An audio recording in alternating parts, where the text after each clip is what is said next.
What a week of college football as week 7 is officially in the books. And that means we are going to be doing our weekly stock watch, going over the players that either boosted or hurt their draft stock the most in week 7 of the college football season.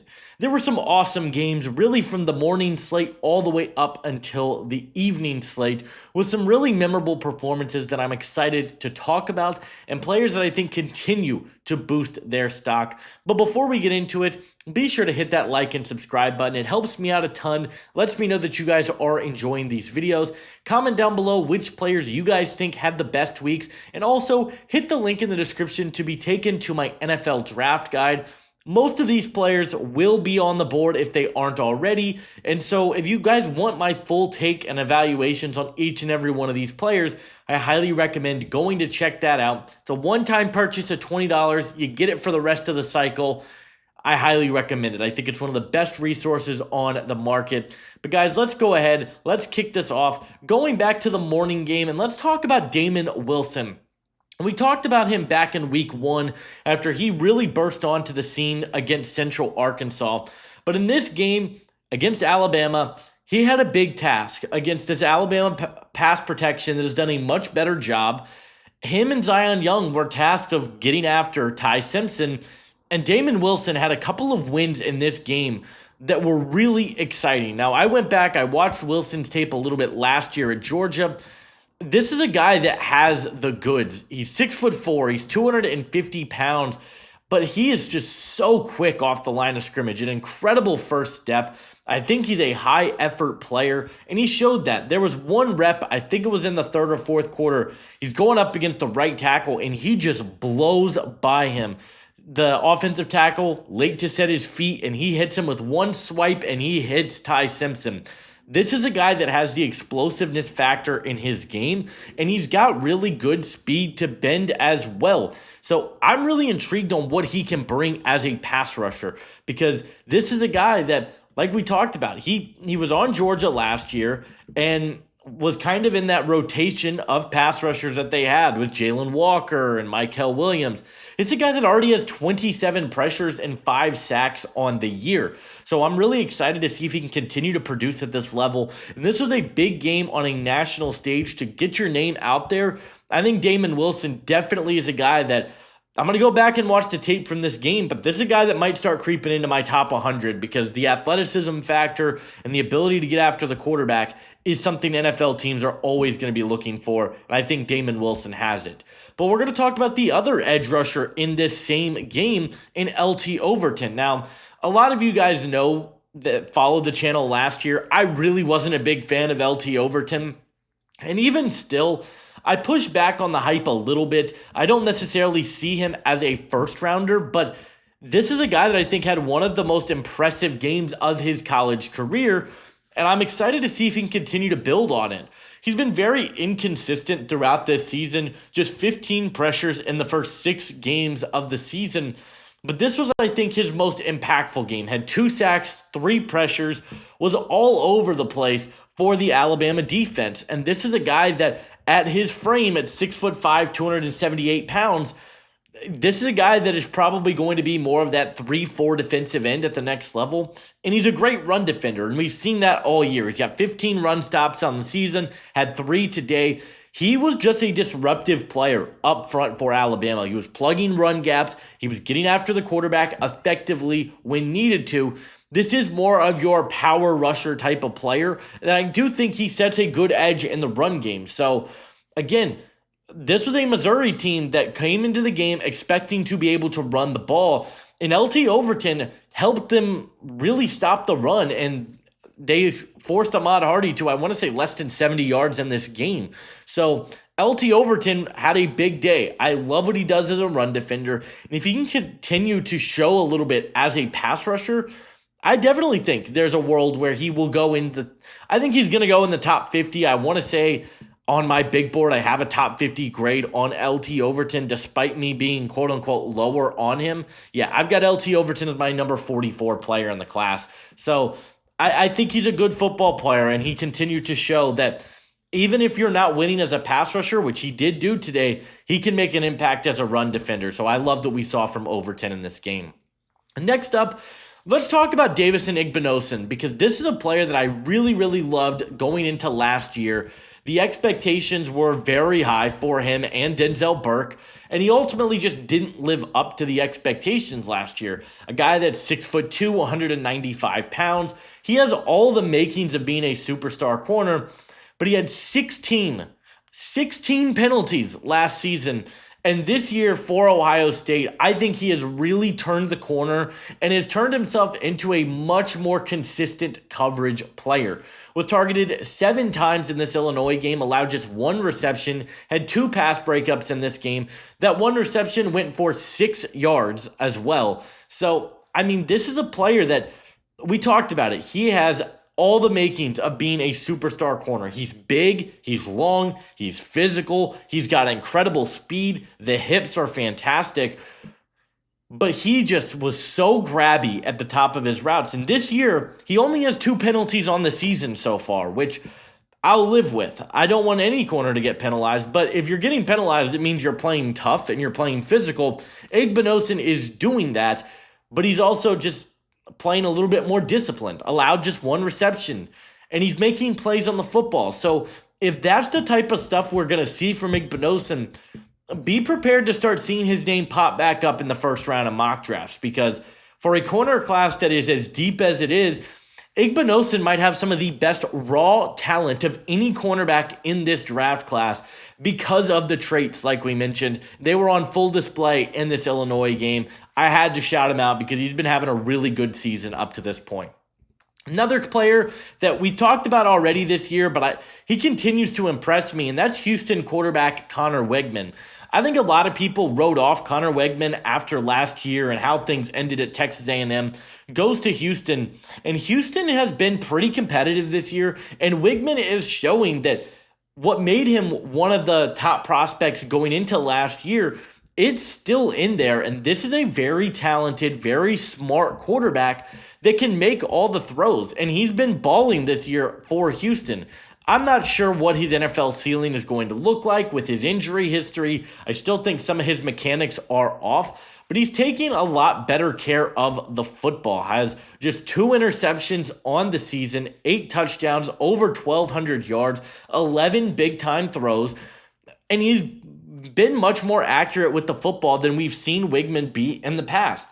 I wanted to shout him out because I try to get at least one quarterback in here every week. There weren't a lot of big standout quarterbacking performances this week, in my opinion, but Connor Wegman against a UCF defense that I think has played pretty well up to this point. I think Connor Wegman had a pretty good day, and I like what we're seeing from him. So just wanted to shout out Connor Wegman yet again during this series.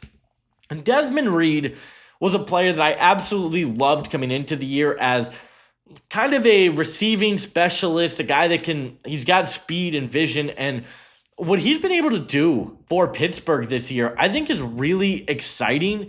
He's going to get drafted. I don't know how high because he is pretty limited in terms of his size at 5'8", 175 pounds.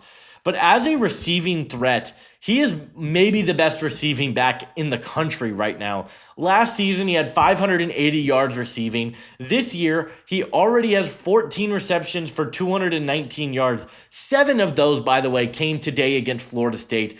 And that is ultimately why he ends up making this list. 8 receptions, 155 yards, 2 touchdowns. And the reason I love him so much as a receiving back, it's not just screens and different things like that. Like, they'll line him up in the slot and he will do damage as a legitimate receiver. They'll run him on wheel routes and curls. He is a really dynamic route runner for the running back position. You want to see the running improve a little bit. Just 12 carries, 45 yards in this game. Has struggled after contact so far this year. But what he brings in the receiving game and the dynamic big play ability that he has every time he touches the football is absolutely worth taking. I don't think Devon Achan's probably a lofty comp for him, but the receiving aspect of it does remind me of the type of stuff that the Dolphins use Achan in. I really love Desmond Reed, and he continues to play at a pretty high level this season. Another player we got to shout out is Texas corner Malik Muhammad. He's been quiet to start this year. I just wanted to see a little bit more from him. A guy that I really questioned if he was going to be able to take that next step. I wasn't the highest on him coming into the year. And to be fair, he has had some up and down moments, but had a big game. And these are the type of games that you want to see a player play well in. Rivalry game against Oklahoma. It was targeted 7 times, had a pass breakup, 2 interceptions, allowed just 53% completion. Now, what I will say, one of those interceptions was on a Hail Mary, so take that with a grain of salt. But he still played very, very good football. And look, the traits are in there. I still think he's a talented football player, but it seems like the rest of this cornerback class is starting to pass him up. He's a fluid athlete, 6 foot, 190 pounds. I love what he did in zone coverage. And I thought he played well in this game from a coverage aspect. Still had a missed tackle, which continues to be an area of his game that he struggles in. It is his first missed tackle of the year, so I'll give him that. But yeah, I really like what Malik Muhammad did today. Played well in a rivalry game, forced turnovers. I definitely think he's starting to get back on the national landscape. But on the opposite side, let's talk about John Mateer. You guys knew it was coming. I talked about it in my prospect spotlight about John Mateer that went up yesterday, so be sure to go check that out if you haven't already. John Mateer makes some of the most exciting throws on a week in and week out basis because his arm is made of elastic and he can throw it at a variety of different angles, and it makes him so exciting to watch. But when it doesn't work, these are the type of games that you get, and I think his lack of really good mechanics are going to hold him back, and it's why I'm lower on him than I think the consensus. I don't know that this is a first-round quarterback, if I'm being completely honest with you. 20 of 38, 202 yards, 3 interceptions, ran the ball 14 times, by the way, just had 5 yards, which is also just a shocking number for him. Mateer is so explosive, he's so athletic, but the accuracy and the lack of mechanics, I really question with him. The turnover-worthy plays this year have been all over the place. And even in this game, yes, he had 3 interceptions. One of them was on the Hail Mary, like we talked about. But he still ended up finishing this game with 4 turnover-worthy plays, an 8.5% turnover-worthy play rate. That is a horrible number. He now has an equal amount of touchdowns and interceptions on the year, and people that want to compare him to Baker Mayfield, I'm sorry, I just don't see those comparisons. I really question if John Mateer's got what it takes to be an NFL starting quarterback. He's already smaller. He doesn't have great mechanics. The accuracy is still all over the place. As exciting as he is, I just don't know if this stuff is going to work at the NFL level. And against a good Texas defense, which I think was really his first big test, he had a really bad game. Now, is coming off the thumb injury that he just had surgery on. So take that for what you will. But if he was good enough to play, then you can't put up this type of a game against Texas as the better team. I just thought it was an awful day from John Mateer all around, and definitely a player that hurt his draft stock, I think, pretty substantially today. And then we'll go to the game of the day, Indiana and Oregon. Let's start on the Oregon side because Amari Washington is a player that we haven't talked about yet on the channel that I'm just blown away by. He was awesome in this game. 2 pressures, a sack, 2 tackles, 2 run stops in this game. The thing about Amari Washington that is so exciting is that a 6'3", 330-pound individual should not be able to move this well. He reminds me a little bit of T'Vondre Sweat, if I'm being completely honest with you, because he does bring you plays as a pass rusher. He is pretty explosive. He's dynamic. I think he can win with swipes, but the power. I saw a tweet today, I apologize. He just looks like a rhinoceros out there, just bulldozing offensive linemen, and that sack was a good example of that. He just ran through the center, got to Fernando Mendoza. He is a disruptive force in the middle of that Oregon defense that I think is going to get drafted in the top 50 because of the explosiveness factor, but also how well he defends the run. And I think the upside as a pass rusher is just enough to really get you excited. So Amari Washington, a player that I really, really liked what I saw from him today. Definitely a stock-up player. But Indiana's Elijah Sarratt is probably the biggest stock-up player of the week. Now, I loved Elijah Sarratt coming into the year. I want to say I had him at my wide receiver 10 or 11.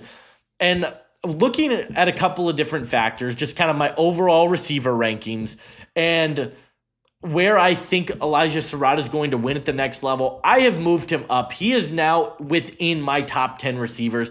I had him leapfrog Jeremy Bernard. This guy, the Waffle House nickname is applicable to him. He is always open. And some of the routes, go back to the first play of the game. He runs a beautiful comeback route, and Mendoza puts it on a beautiful spot on the back shoulder. Later in this game where he has the big yard after catch, the double move route that he pulls, he is such a dynamic route runner for the position. And his hands, he's so good at just securing the catch. He is so dynamic as a weapon. No, he's not the greatest athlete in the world. But what he can do as a route runner, I think is absolutely phenomenal. He might be the best overall route runner. Well, I don't know. Jordan Tyson and Mekhi Lemon are pretty damn good. But Elijah Sarratt is right in that mix. He was unbelievable today against Oregon and willed this offense to victory. And then on the opposite side, Aiden Fisher. A lot of people this offseason were like, where's Aiden Fisher in your linebacker rankings? And I ultimately didn't get to his tape. You best believe I'm watching the tape this week because Aiden Fisher was out of his mind in this game against Oregon. He was everywhere. In Indiana, they talked about it in the broadcast. One of the few teams that still runs 3 linebacker sets. Aiden Fisher made plays as a blitzer. He had 3 pressures and a sack in this game, but he was just a menace against the run, plugging run gaps. They couldn't bounce things to the outside because Indiana was plugging run gaps well, and Aiden Fisher just had that speed and ability to close on the ball. 8 tackles in this game, 6 run stops overall. Doesn't make a lot of great plays in coverage, at least from what I've seen, but the guy that can play at or around the football is a dynamic run defender, and you can dial him up as a blitzer. Those are the type of guys that get drafted in the league. I thought Aiden Fisher was one of the best players I watched all Saturday, and he was another big reason why Indiana was able to get the victory. Probably the biggest win in Indiana program history. Big-time performances from Sarratt and Fisher. But another guy that I think we need to start having a legitimate conversation about is Penn State running back Nick Singleton. He has been pretty disappointing, to say the least, this year. A guy that I really, really liked coming into the season. I had him as my RB2, right behind Jeremiah Love, and I thought there was a chance that he could get into the mix as the number 1 back.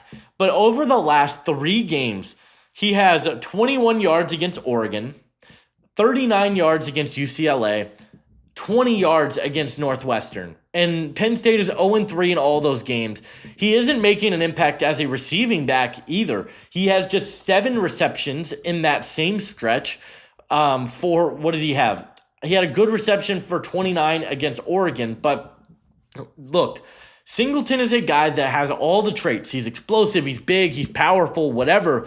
The yards after contact are alarming. 1.91 against Oregon, 2.45 against UCLA, 1.86 yards after contact against Northwestern, who's not a very good football team, by the way. He has just 6 missed tackles forced in this span. The longest run in this span has been 13 yards. Nick Singleton isn't right now. And for a guy that we talk so heavily about, I think he is free falling down the draft board right now. I didn't see it with Kaytron Allen. Kaytron Allen is by far the better running back of the 2 right now. He just looks more explosive. He is making better plays after contact. I'm not sure what's going on with Nick Singleton, but he's been pretty terrible for Penn State over the last couple of weeks, and definitely a guy that is moving down my board. Albert Regis, a player that I wasn't very high on coming into the year, if I'm going to be completely honest with you. A guy that I just saw as more of a nose tackle, is having a pretty good season, and I thought had a great day today against Florida. 4 tackles, a sack, a QB hit, and a pass breakup in this game. I had a priority UDFA grade on Albert Regis coming into the year. He's 6'1", around 317 pounds. He's got good size. He's a strong tackler, but The athleticism, I just don't really see it with. But you really saw it today. He made some nice plays, had a sack in this game, a pass breakup. He's good at batting passes down. I'm going to get back in on the tape a little bit on Albert Regis and see if I still feel the same way, because I know he can be a high floor run defender, and I'm very curious. My biggest issue with him was his stiffness as an athlete. I'm very curious if he has gotten a little bit better in that phase. But he had a good day today against Florida, a team that wanted to run the ball. I thought Regis played pretty well. Bishop Fitzgerald, another player that has had an awesome season all around. Had a good day yet again. He has been a turnover machine for this USC defense. 5'11", 205 pounds. He now has 5 interceptions on the year. 2 interceptions today on Bryce Underwood. Had a sack. He's a versatile defensive back that they utilize all over their defensive formation. A guy that has played a little bit in the slot. He's played free safety. He's played in the box. And he makes plays. They dial him up as a blitzer at times. He's a very good coverage defender that's got discipline, ball skills, continues to make big-time plays and force turnovers. Bishop Fitzgerald, definitely a name to keep your eye on in what seems to be a really loaded safety class. Transfer from NC State that is just having probably a career year right now for USC. So I definitely wanted to shout him out. But again, we're going to finish this episode the same way we finished last episode, talking about David Bailey. I don't know what more we need to talk about with David Bailey right now. I feel like he might be one of the most disruptive edge rushers I see on a week in and week out basis that doesn't get talked about as one of the top edge rushers. And I know a lot of people like Romello Height, his teammate. I've seen people say he might be better than Romello, or Romello Height might be better. He had 13 pressures last week against Houston, by the way. He had 4 more sacks today. He already has 10 sacks on the season, 3 tackles for a loss, a quarterback hit in this game. I mean, what more do you want to see from an edge rusher? David Bailey has been one of the most disruptive players in all of college football this season. He is continuing to move up my board, and I don't know how much higher I can put him because I already have him as a top 15 player in the class. He is that good. I absolutely love this player, and he continues to boost his stock to me. But love to hear from you guys. Who do you think is boosting or hurting their draft stock? Leave a like on this video, subscribe if you are new, and I'll see you guys in the next one. Adios.